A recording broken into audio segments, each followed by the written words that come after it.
आप सबने लगान तो देखी ही होगी। तो उसमें एक कैरेक्टर था कचरा, हाथ टेढ़ा था, थोड़ा कमजोरी, लेकिन पहला विकेट उसने ही लिया। तो ये केवल पिक्चर की बात नहीं है, असली लाइफ में भी आपको पता होगा श्रीलंका के एक बॉलर मुथैया मुरलीधरन, उनका भी लेफ्ट या राइट मुझे याद नहीं, पर वो हाथ में थोड़ी समस्या थी, लेकिन वही समस्या उनके लिए वरदान साबित हो गई और उस कारण वो बॉल को बड़े अच्छे से स्पिन करा पाते थे और वे अधिक विकेट लेने वाले दुनिया के कुछ बॉलरों में से एक हैं। तो हमारी कमजोरी हमारी बहुत बड़ी शक्ति बन सकती है।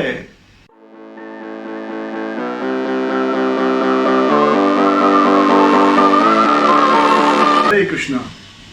क्या हमारी कमजोरी हमारी ताकत बन सकती है? हाँ, क्योंकि इस संसार में ताकत और कमजोरी जैसी चीजें नहीं होती। मुख्य चीज होती है समय, परिस्थिति।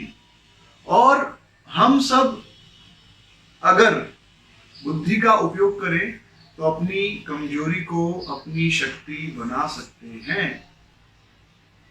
यह सब इस बात पर निर्भर करता है कि हम कैसे वातावरण में, कैसे मार्गदर्शन में हैं। यदि हमें एक उचित गुरु मिल जाए तो हमारी कमजोरी भी हमारी शक्ति बन जाती है।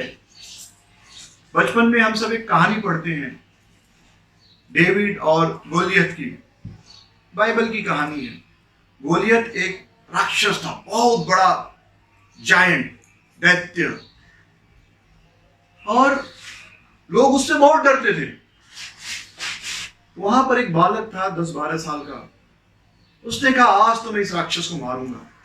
लोगों ने कहा नहीं नहीं, वो बहुत बड़ा राक्षस है, वह इतना बड़ा है कि तुम उसे मार नहीं सकते।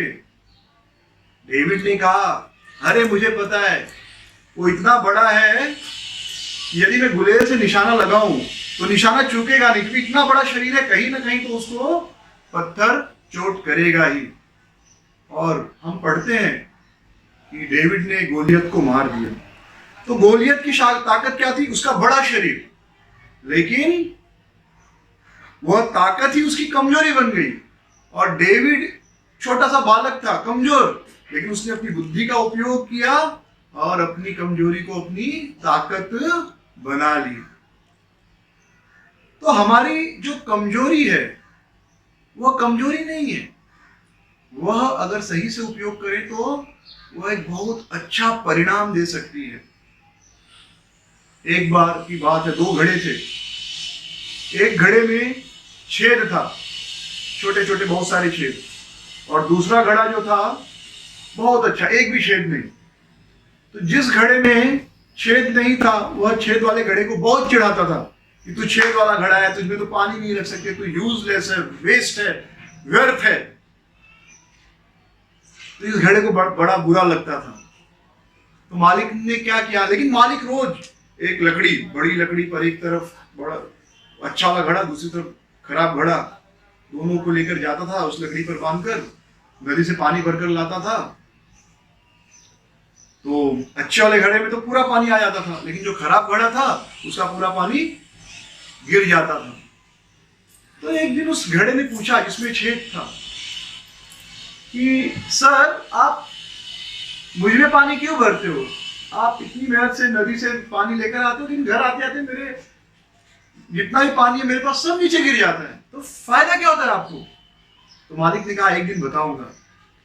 ऐसे ही 1 साल बीत गए। 1 साल के बाद मालिक उस फूटे हुए घड़े को, जिसमें छेद थे छोटे छोटे, उसको लेकर गया और उसने दिखाया तो सड़क के किनारे छोटे छोटे सुंदर सुंदर फूल उगे थे। मालिक ने कहा कि देखो, जब मैं रोज नदी से पानी भर कर लेकर आता था तुमको, तो तुम्हारे अंदर क्योंकि छेद है तो पानी नीचे गिरता था और वह पानी पौधों पर पड़ता था, और आज ये सारे सुंदर फूल के पौधे बन गए हैं। तो तुम्हारी यह कमजोरी बड़ी फायदे वाली सिद्ध हुई। तो वास्तव में टूटा फूटा घड़ा किसको पसंद है? जिस घड़े में छेद हो उसका कोई उपयोग नहीं, लेकिन उसी घड़े का उपयोग आप पानी देने के लिए, गार्डनिंग के लिए कर सकते हैं। तो वास्तव में हमारे अंदर जो भी कमजोरी और कमजोरी नहीं है, वह भी हमारी ताकत बन सकती है अगर हम अपनी बुद्धि का उपयोग करें, या हमें कोई गुरु मेंटर मिल जाए, काउंसलर मिल जाए जो हमारा मार्गदर्शन करे। एक बार की बात है, एक बालक था, उसको बायां हाथ नहीं था, लेफ्ट हैंड नहीं था उसके पास, वो राइट हैंड था।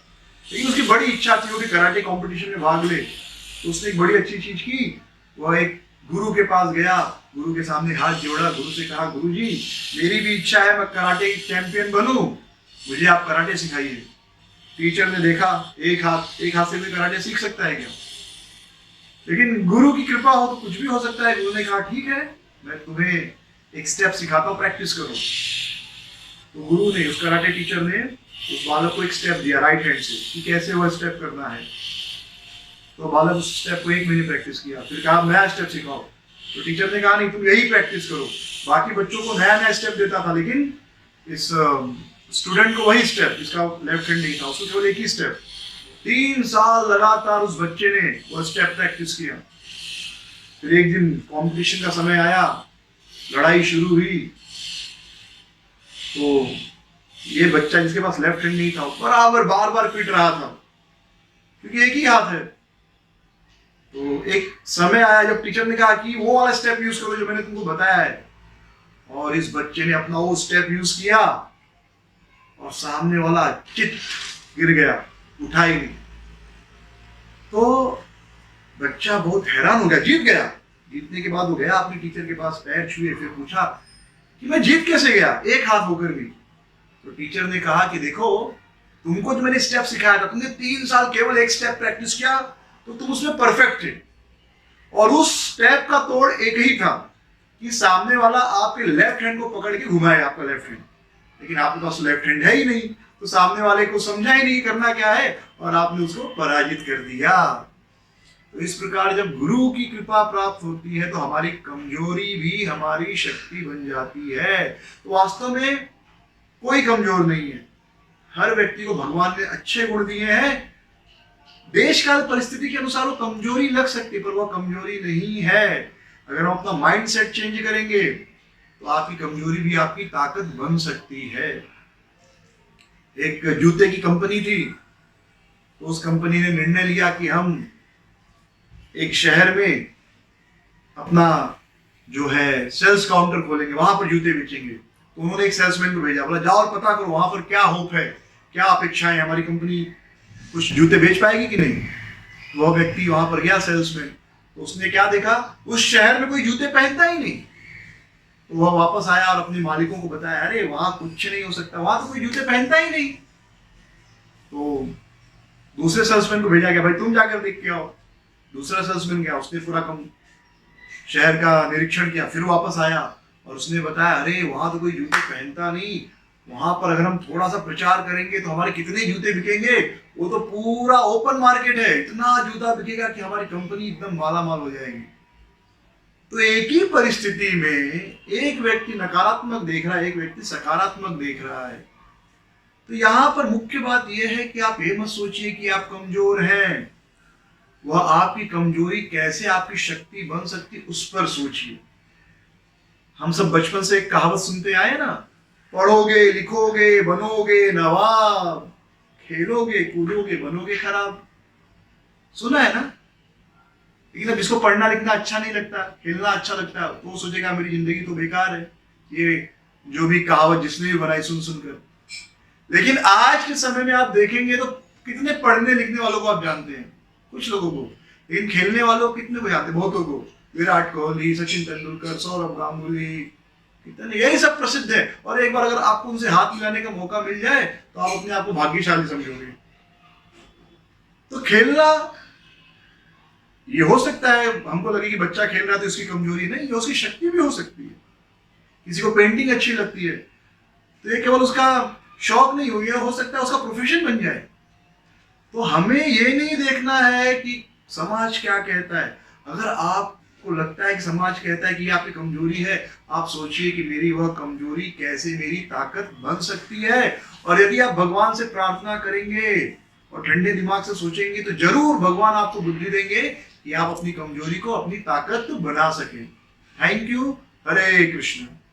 अगर आपको ये वीडियो पसंद आया हो तो प्लीज़ हमारे चैनल को लाइक, शेयर और सब्सक्राइब ज़रूर कीजिए। हरे कृष्णा।